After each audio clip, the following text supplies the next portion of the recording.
Good afternoon, everyone. Welcome to the BPS Research Spotlight. I think we have a good quorum today. We probably will have some others still joining us as it looks like we're still increasing the numbers here. Today, we have Dr. Francis Kim, who's going to present his recent publication on extubation failure in the Pediatric Intensive Care Unit. This is a virtual pediatric systems database study extending from 2017 through 2021 and published in the Pediatric Critical Care Medicine last November. Dr. Kim is the medical director for the Pediatric Cardiac Intensive Care Unit at Helen DeVos Children's Hospital in Grand Rapids, Michigan.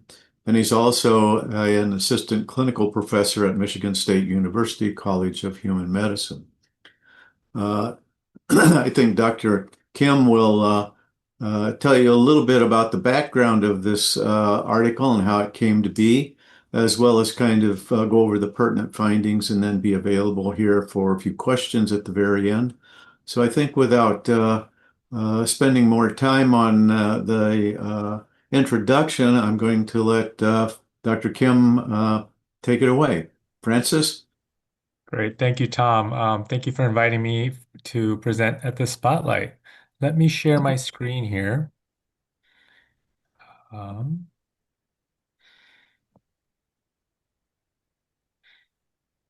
okay, and we will get started. So I'm assuming everyone can see my screen now. This is a really a special honor for me because this is kind of a full circle moment. I want to give a brief background to the background before we get into the study, as Tom mentioned. This is about 10 years ago. I was early out of fellowship. I was attending at a busy PICU in Southern California. And, we had about 2,000 admissions a year, and we had a lot of high flow nasal cannula, a lot of ventilations. It was a busy winter season. Along with my interest in clinical informatics at that time, I had a growing interest in sort of healthcare costs and resource utilization. Um, we were asking some questions in our hospital about whether the interventions that we were doing were effective or working, and we started exploring these questions. At the same time, Tom reached out to form a focus group in California of the pediatric ICUs involving the VPS. And this was a map. I gave a brief talk at the VPS meeting in San Diego. I believe this was in 2015, 2016. And this was a map of the focus group at that time, so 10 years ago. And at that time, um, we had realized that high flow nasal cannula was not a mandatory field back in 2015.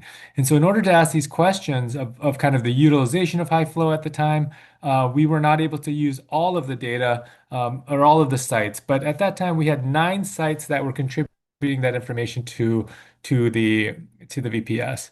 We asked a very simple question. I was not necessarily interested in patient outcomes. I think patient outcomes are very important, and there were a lot of people working on that topic. But I was more interested in physician behavior and actually practice patterns. And I thought that was a different way of utilizing VPS. I wanted to know when we extubated a patient, how many of us extubated a patient to routinely to nasal cannula, room air, high flow nasal cannula, BiPAP? Because we had an active discussion among my group that we were growing the use of high flow nasal cannula without any evidence of its use. So we asked that very simple question, and on the left, you can see an aggregate, and we found that 75% of the time you extubated a patient to room air nasal cannula, which makes sense. About 20% of the time they were extubated to high flow nasal cannula, and then percent to CPAP and 2% to BiPAP. But when we broke it down to the individual units, you can see the wide variability. If you just look at the yellow pie chart, at the bottom, there's a group that didn't extubate at all. They all extubated all their patients to room air nasal cannula, and then there were several that half their patients were extubated to to high flow nasal cannula. And just sort of the variability in the usage of this growing tool was really interesting to see. We were only able to do this because the VPS, the extractors, the data analysts were able to document the support system that was used immediately after extubation. So that was a critical junction in this. There were some other really awesome questions, but because of our work there, high flow nasal cannula became revealed in the VPS in 2017. And so I thought that was a fun little story of how this started. And then we continued on with this project through many of the years. I changed institutions, and then we had COVID, and then there were some delays getting this data out. So we finally got it out this past year. Again, it was an e-print in the fall, in March or in November, and then came out in the print in March. And you can see the authors on this paper were tremendous. Gerardo, Jamie, Kit Newth, and Tom were instrumental in getting this data out. So we will go through this paper and our findings.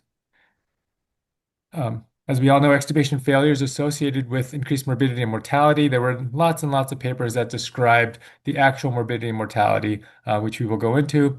The problem was over the years, it's been a moving goalpost. It was a challenge to define and identify what extubation failure actually means and what kind of rates were identifiable. You can find papers that had rates of 5% up to 13, even 20% in certain populations. But the problem was that they were all very small, sort of either single centers or a smaller scale than we needed to actually figure out what was going on. And then some places used an extubation failure rate in the first 24 hours. Some used 48 hours. And along with our question of the effect of this additional respiratory support, should we be looking at extubation failure rates further than 24 and 48 hours, at even 72 and 96 hours? Because one of the questions that came up was, are we just delaying the inevitable? So our goal was to sort of lay out the definition and identify what extubation failure looks like in this current era. High flow nasal cannula and the non-invasive positive pressure ventilation was increasingly available without evidence to support its use in the post-extubation period. And again, that was one of the primary drivers of that first question, but I'm not sure we'll see the data that we will present today. Our background started with this paper back in 2003. Kuracek put out the first real large extubation failure in the PICU paper. Again, you can see Kit and Tom were instrumental in this study as well. And this was a prospective study that looked at risk factors and outcomes. The data here, I'm only showing this table, not to look at the data, but just to go over how they presented the comparison groups, because this will be important in our paper. They used a feature present versus a feature absent as a way of comparing groups, which is slightly different than just sort of comparing an extubation failed versus success type group.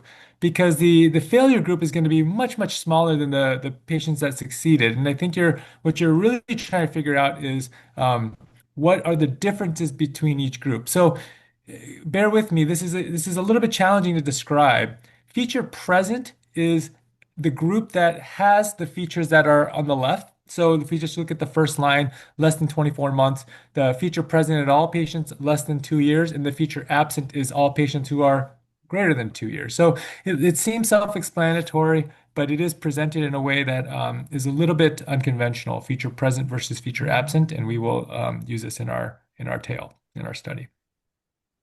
So our study was a retrospective analysis of patients admitted to PICUs in the VPS from 2017 to 2021. There were 136 PICUs at the time. We included all patients who had mechanical ventilation and met our inclusion criteria. And our aim was to define the epidemiology of extubation failure and describe the use of high-flow nasal cannula in the period after planned extubations. And we wanted to include extubation failure at various time points at 24 to 96 hours. And we used abbreviations of EF, and like EF24 means extubation failure at 24 hours. Here's our study flow. You can look at the large number of patients we had in our study. There were over 638,000 patients in the VPS during this 4-year time period. When we looked at the patients who had mechanical ventilation, that was 150,000. And then we removed certain groups. We removed patients for unknown reasons for removal. Obviously, we don't know why they got extubated. We removed patients that had intubations or mechanical ventilations for less than 4 hours. This was also done in the Kurachek paper, and this was to avoid patients who were intubated for short procedures or who may have had an operation, came back, and then got extubated in the PICU. Really was trying to capture patients who were extubated for respiratory failure. And I think less than 48 hours seems like a reasonable benchmark to try to remove the patients so that the denominator reflects a more accurate pool of patients. Removed patients whose mechanical ventilation ended with tracheostomy, obviously. And then we removed patients whose ET2 procedures were associated with end of life care or DNR, DNI status. So once we removed all of these patients, we were left with 111,229 patients for analysis, which is a rather large group. Table one, we just wanted to describe this patient population. And so if you look at the first two lines, again, there's the number of extubations does exceed the number of patients. Again, some papers will describe number of patients, but we went with number of extubations, meaning that there were many patients who had multiple extubations, and they were treated as separate incidents because again, we felt like they should be treated as each an individual extubation event. Um, we can look here when we compare extubation failures at 48 hours to the overall cohort. There were certain groups that we didn't dive as deep into it as we could have looking at the demographics, but it seemed like the being having a white population race had a protective measure, had decreased amounts of extubation failure. If you look at the age distribution here, you can see that being younger, this 5.7% of extubation failure rate here was a risk factor, and then being older, greater than 3 years old, 36, 6 to 12, greater than 12 had a lower 3.8%, and when compared to the success groups, had a much lower rate of extubation failure, which is very consistent with what was finding in previous literature. Makes sense that smaller babies have a higher rate of failure compared to older patients in general. Again, weight-wise, same thing. Smaller babies, less than 5 kilos, had a higher rate of extubation failure compared to larger patients greater than 20 kilos. Again, this was nice because it was consistent with what was generally accepted in the literature. We looked at comorbidities, ICU admission categories, in comparison of extubation failure types by type of intubation. The conditions at birth, again, the genetic chromosomes, congenital cardiac, and things that were listed at other conditions were found to have a higher rates of extubation failure. Underlying conditions consistent with cardiovascular, neurologic conditions, and chronic respiratory conditions also had higher rates of extubation failure.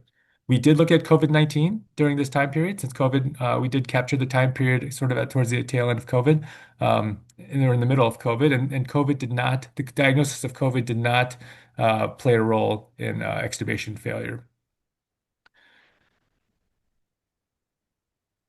We looked at, again, nasal, oral intubations, and we found no difference between extubation failures in the nasal versus oral or other intubation types, which some studies have found nasal intubations have been associated with less, but our study did not show a difference in extubation failure. So and then clinical outcomes, failed versus successful extubations at 48 hours. This was, again, nice to see that it was very consistent with what was generally accepted in the literature. We found that the ICU, the one thing that we did not find was any difference in mortality. There was no difference in mortality in the patients who failed versus who did not fail extubations in that first line, which was different than what Kurachek found in his paper.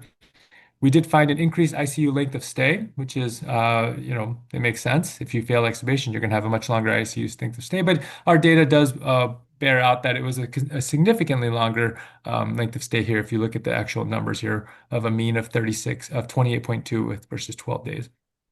the standard deviation, a large standard deviation. Uh, Hospital length of stays were increased in the patients that failed extubation. Again, had longer length of mechanical ventilation as well. We found that the patients, this bottom row here, that patients who had higher severity of illness scores had increased rates of extubation failure.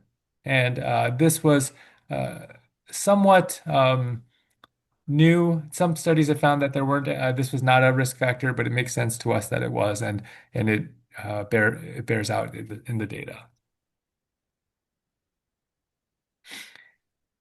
This was interesting. If we look at extubation failure rates, just at the time periods from 2017 to 2021, we wanted to see if the patients were failing at a later time.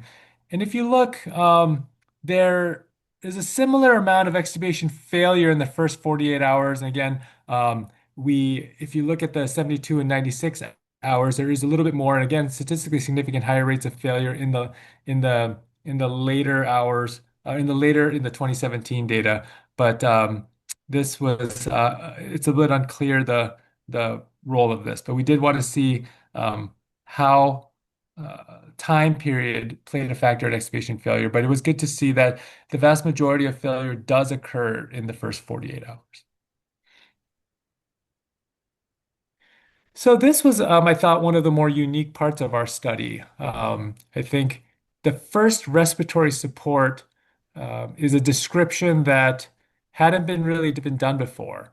And this was really what I alluded to at the beginning. We wanted to see what patients were extubated to. Um, and I broke it down by year. So on the in table in figure A, you look at going left to right is 2017 to 2021. And a blue line at the top is room air nasal cannula. And the yellow line is the humidified high flow nasal cannula. Orange is BiPAP and gray is CPAP. And if you go left to right, and we do have the data to support this, but it just graphically, you can see over the 5-year period, there is an increase in the use of high flow nasal cannula and a decrease in the room air nasal cannula extubation. So just overall, we are extubating more patients to high flow nasal cannula and less to room air nasal cannula. And then if you look on the figure on the right, similarly, we use left to right on the sort of time period, the 5-year period, and we have the extubation failure rates. And over time, the extubation failure rates do seem like they're decreasing at all time periods. We will show a comparison, but I think whether, if you look at sort of the 48-hour orange line, 4.75, these are clinically meaningful is up for debate, and we will discuss that. But you can see kind of graphically there are small decreases in the extubation failure rates over the 5-year period. In our supplement, we did provide a lot of data and analysis of different kinds of comparisons of the groups. This is where our features present, features absent table comes in. We looked at comparing the group with the similar characteristics of genetic, congenital, cardiac, and then the underlying conditions. We wanted to show different ways of looking at the same data and extubation failure group here. In the interest of time, I will go into the next tables. So this was the first respiratory support after extubation. The overall cohort reports total count, and the extubation failure shows the count and failure rates per non-invasive modality. And so if you were extubated so overall, you can see 72% of patients were extubated to room air nasal cannula, the second column here. And then of those patients, 4% failed. But if you look at high flow nasal cannula, 19.1% of the patients were extubated to high flow nasal cannula, and of those, 5.9% had a failure rate. And then you can look at the overall numbers of CPAP, BiPAP, and with the failure rates of those. Again, this is a descriptive of what we saw, and we weren't able to do any real significant, deep dives into these numbers for this study, but we do plan on looking at sort of the role of that first extubation support. But this was a really nice way of, I thought, just describing what patients were extubated to. And again, Selection bias. We can say that if you're extubated to CPAP BiPAP, of course it makes sense. Maybe you were sicker and you probably have a higher rate of failure. And those are all reasonable assumptions, but we have not looked at the data to analyze that. Again, the PRISM scoring that we summarized in the previous table, showing that the PRISM scores of the extubation failure group was higher. So the sicker patients did fail year after year, and that was consistent from across the 5-year spectrum. So that was a rapid review of the data that we have. I wanted to leave a little bit of time for some of the discussions and the questions that came up. This was the largest study of pediatric extubation failure to date. I think 111,000 patients or 111,000 extubations is quite a large number. The overall EF rate of 4.6% appears to be an improvement from the previous large study that Kuracek described. Um, the optimal extubation failure rate really is unknown. I think this is the biggest question that we kept getting was what's the goal? Is 0% the goal? And what's the trade-off of lowering extubation failure rate? Is the trade-off of longer mechanical ventilation rates? And those are excellent questions that we will need to look at. We did when we extended intervals out to 72 and 96 hours, there was an increase in extubation failure to 5.3% and 5.8%. We don't know what these numbers look at other studies. We don't know if the studies that report 48 hours, if they also moved it out, what those numbers do look like. So again, we do know that there is an incremental increase in extubation failure, but probably not a huge amount at those time periods. However, the question also comes up is, are we delaying the extubation failure with increasing use of our high flow nasal cannula and the NIPPV? So are we just delaying the inevitable is the question that we uh, received quite a bit. And then what interval should we be using? I know extubation failure rate of 24 hours was generally acceptable during the time of Kuracek's paper.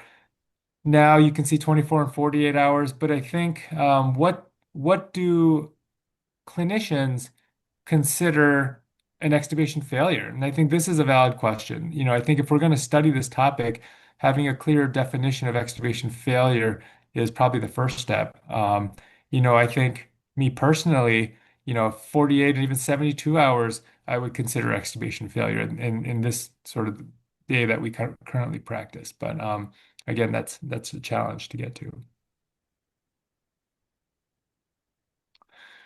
I alluded to some of the differences that we found in our study compared to some of the larger studies prior. There's in our study mortality, we had no difference in our groups versus of patients who failed and who didn't fail. We found the severity of illness that there were significant difference in our study, and then we found that the initial use of CPAP BiPAP does not improve extubation failure rates, which had been reported in other papers. Clinical relevance of any improvement of extubation failure. So, this is one thing we added in our discussion that if indeed in this 5-year period there was an improvement of 0.6%, that would represent about 6 extubation failures prevented per 1,000 extubations. With this amount of patients that we looked at, that would be about 120 preventable extubation failures per year. And what is the benefit of that improvement? The increasing use of high-flow nasal cannula as a post-extubation respiratory support. It was a feeling we had. We had some preliminary data, but this shows this actually is nice that it confirmed a lot of what we've been discussing among other centers as well, is that the high-flow nasal cannula has become a really a very rapidly adopted support without clear benefit in certain settings. And then, despite new interventions, pre-extubation testing, and other predictors of extubation failure, and then the added post-extubation support, ultimately, the extubation failure rate appears to be very steady over the last 20 years. A marginal improvement of sort of in the low 5% to the mid 4%. It seems to be a very a steady number. So it is interesting that are we focusing on the wrong thing? Is this the acceptable number of extubation failures? And what are the other improvements that we can make? For instance, decreasing the mechanical ventilation days. We did not look at the mechanical ventilation days in this data set, so perhaps if we have the same number of failure with the fewer mechanical ventilation days, it would be a win. So again, we have a minute here. Continue to develop better predictive models. We had some common limitations that were associated with similar retrospective studies using VPS. We did not analyze the duration of mechanical ventilation. We did not include the final respiratory support mode before reintubation. And then one, we did not analyze the cause of failure in each case. So there's a lot of data available for us to look at. This was just the tip of the iceberg. I wanted to say thank you to VPS. I wanted to do a special thank you to Nancy for helping us out with the data, my fellow authors, but a special shout out to Gerardo. He kept us going and was an amazing partner in looking at this data. So Gerardo, thank you. I will stop here. Here's my contact information, and hopefully we have a minute for questions. Thank you, Dr. Kim. That was a nice summary of the study. I know the data was, there was a lot of data. It was hard to pull together and make sure we got focus out of it because there were so many questions that came up. Are there any questions from the audience that we have at this point? We have time for maybe one.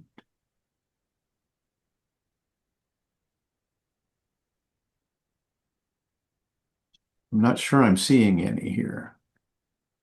I just want to do a special thank you to all the hardworking people at every site doing the data abstraction. And, this data is really critical in the work that we do. Couple of comments, Francis. The result of your inquiry back in 2015 resulted in VPS looking into the units that were collecting non-invasive support at that time. And the reason that you utilized 2017 as the start of your data collection is because based on your interest and finding that a majority of our units were using it and interested in that data, VPS made that non-invasive mandatory at 2017. So it's been in there for those years. And I think the other big question that came up, if I recall, when we were trying to respond to reviewers and stuff, was the support that we identified following extubation. We had no way of knowing whether it was planned support at the time of extubation or whether it was recovery or intervention. So that was one of the problems, and it's not something that we routinely collect still. So it's not clear whether, a patient is determined to be high risk and automatically extubated to a modality such as CPAP or high flow, or whether it was just a response to the patient's clinical presentation subsequent to extubation. Yeah, correct. We just used the first documented respiratory support, which is often close enough that hopefully that is, over this number of patients that it is the routine one. But you're right. If there was another intervention between that was not documented, then we would have missed it. Yeah. Yeah. So again, thank you very much.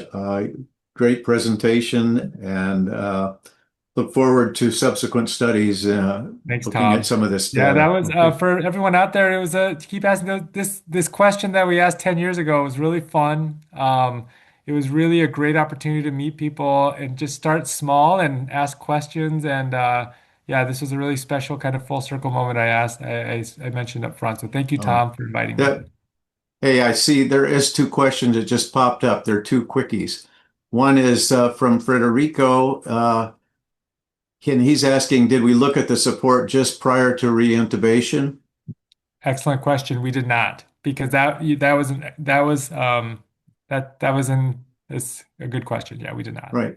We do have that information, We though, do. in the data somewhere. We have so much of it. We have so We much. didn't analyze it, right? There's just so much of Another it. Yeah. another question. What does endotracheal intubation, quote, other mean in this study when it is not nasal or oral? Yeah, I don't know. We tossed around like I don't know what that means. Should we leave it out? But it's recorded in VPS. It's one of these odd VPS findings. So um, I don't know, and that's something that we left in, but Yep. easily could have taken out. So the answer is we don't know for sure what other means. We didn't have a way of finding it out, right? And then there's another comment, just says, great job, very interesting. Ah, I see a comment from one of our friends out in Colorado, Jamie. Jamie says, in her case, the ETT is an endotracheal tube in a tracheal stoma, for instance. So there's some one-off kinds of things there, I guess, right? Sure. Again, Yeah, in the interest of absolutely. time, I want to thank everyone. Again, thank you, Dr. Kim, and we look forward to seeing some follow-up papers from you. Okay? Thank you, everyone. All right. Thanks, everybody.